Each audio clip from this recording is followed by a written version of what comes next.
Hey there viewers, Deli here, and welcome to a preliminary evaluation and feature overview of the Twitch desktop app. A lot of people are saying that this is making a lot of waves and is trying to cut in on Discord's territory.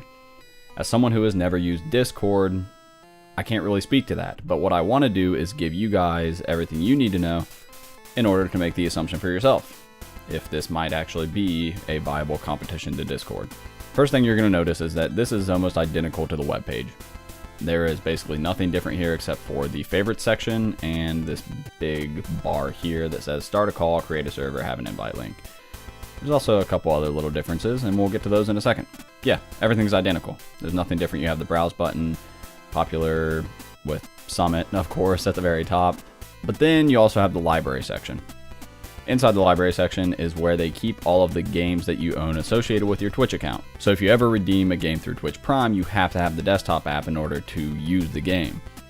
I found this really annoying, so I haven't redeemed all that many games. I did redeem this one only because I finally decided, well, I can redeem them, and then if I ever get the app, then at least I'll have them, right? You can also click the Get More Games button. However, it takes you out of the app and into a web browser, which I thought was the point of the app in the first place, was to ditch the web browser. So we'll close out of that and go back in here to check out the mods section.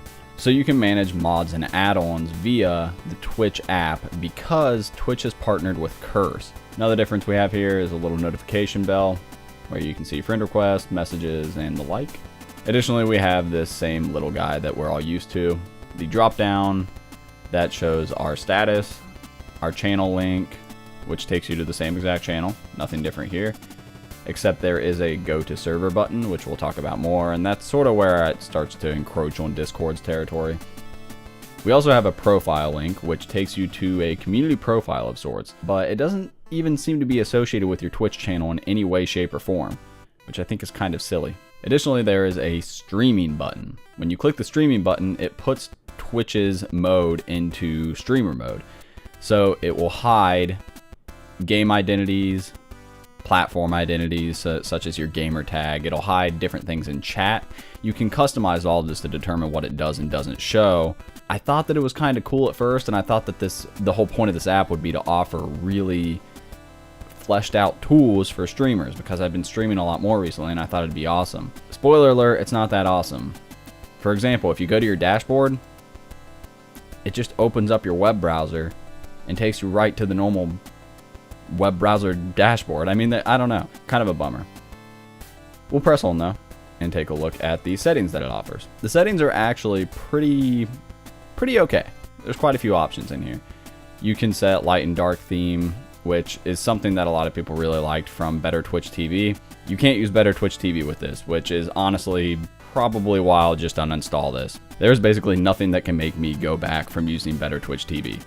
It is single-handedly one of the best add-ons I've ever gotten for my browser.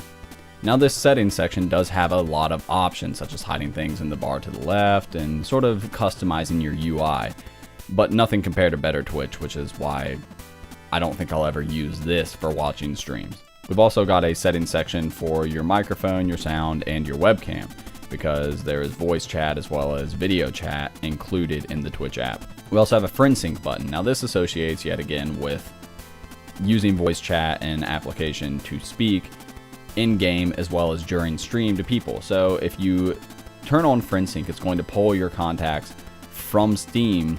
Once you guys have accepted each other's friend requests, then you can create a call together, you can invite each other to your streams, etc, etc.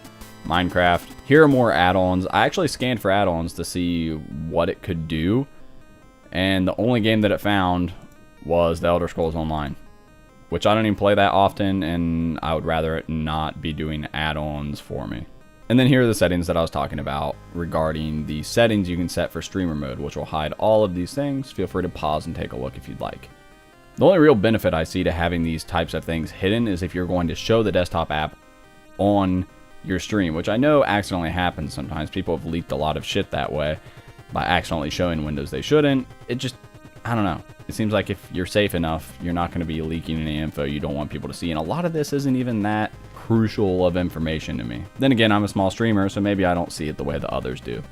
So now we're going to take a look at where people believe that the Twitch desktop app is trying to step on Discord's toes a little bit.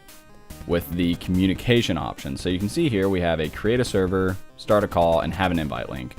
Streamers, as well as anybody who has an active invite link, can send an invite link to you, and you can enter that code to get into a channel chat or into even a private chat server that has been created. If you click create server, you're going to make your own server. I already have one made, so I won't be making another. Or you can click start a call, at which point you can just click invite and add whoever you want with this invite code. You can see we have push to talk, voice activation, all the goods down here that you would see in something like Skype. But if we take a look at the community options for streamers specifically, or anybody who creates a server, you can open up an entire server with multiple channels for both voice or for text.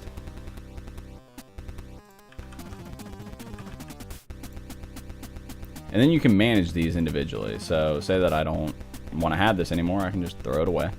So when you want to join up on a voice chat, you can just double click on it or hit the call button that was over here. You can mute your sound and your microphone accordingly if you need to, invite people, and manage all of the options. If you're the owner, you have full control over what permissions your moderators have, as well as your followers, and anybody else who might join. So regular viewers are allowed to join these places if they so please. And even if you wanted, you could allow them to join but not speak. Within the main lobby, you can also set settings and determine if this is literally just a holding ground for people, or if anyone's allowed to just come in here and start bullshitting about whatever they please. Up across the top, we also have a file browser involving files you've sent, that other people have sent. We have a search function, a specific section for events and giveaways, which is pretty useful for streamers, especially if they do a lot of these sort of things. And yet again, an invite link. You just click on it, it generates a link. You can click never expires, or leave it set so that it expires after 30 minutes, an hour, a day, or a week. You can also set it so that only a certain amount of people can get in with the link. So you can post it somewhere and be like, you know, first come, first serve. You guys can get in and play with me. Yet again, I think it's kind of neat from a streamer perspective, but it just doesn't feel as fleshed out as it could be. Now that may not be fair, since the app is relatively new and it will take some time to actually get it up and running. I also hope that they add in functional support for better Twitch TV. And I think that's one of the great things about Twitch, is that they're very free and open-minded when it comes to working with other companies who want to improve the quality of their app. But when you take away a lot of functions that people are used to having on the browser by moving to a desktop app and give no way to get those functions back, people don't like it. Now, people are very resistant to change naturally, and I'm no exception to the rule. I very much enjoy Steam managing my games, and I very much enjoy TeamSpeak managing my voice communication. So do I want to change to a new platform that's going to manage these things for me? No, not at all. I also am pretty comfortable with Chrome managing me watching streams, because I can just quickly click away and do whatever else I want without having a separate app dedicated to do it. So does it have potential? Yes, but I think it is a very niche potential. I do not think that people who have never used Twitch in their life are going to jump ship from Mumble or Discord or TeamSpeak or anything like that simply to use their communication options.